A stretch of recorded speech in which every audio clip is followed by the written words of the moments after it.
Hi, my name is Rachel Miller. I am the author of that quiz you just took and of a book called When It Hurts to Hope. Okay, so I wrote this book because I wanted to address the pain of unmet longing. Ooh, that's not very fun. We all know what it's like to be in a season of life where we're hoping for something very dear to our hearts. Maybe it's a relationship, you want to be married. Maybe it's that you want to become a parent. You have a work dream that you're headed towards that you don't know when or maybe even if it's going to happen. Or maybe you're searching for healing from chronic illness. All of these things become like very weighty and heavy things. And sometimes, despite all of our best efforts, it can take years or months, or we just don't know if and when this thing is going to happen. And after years and years of hoping for something, honestly, it hurts too much to hope.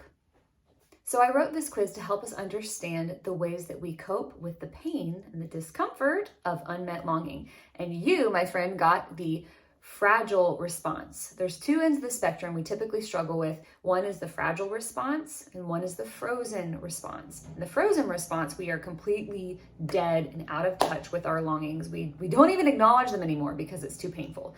However, in the fragile end, we tend to not ignore them. We tend to overindulge them.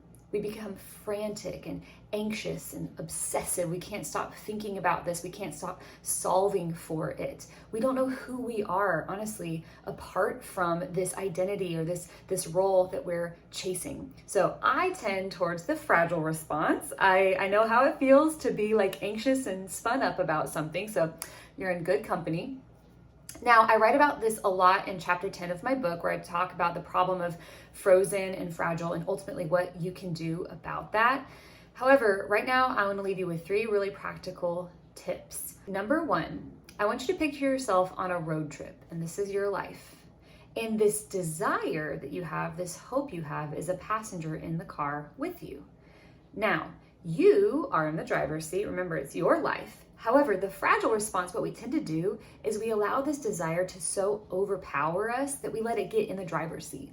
We let it call the shots. We let it decide where we're going and what we're doing and how long we're there. And we end up making choices that we honestly don't love because we're just doing anything possible to solve this problem, to fix it. So my first tip for you is to remember that you are in the driver's seat. And when you feel that emotion starting to stir up and rise within you, you get a choice to say no. Like, this is an important part of my life. This passenger gets a voice, it gets input, but ultimately you call the shots of where you're going and what you're doing.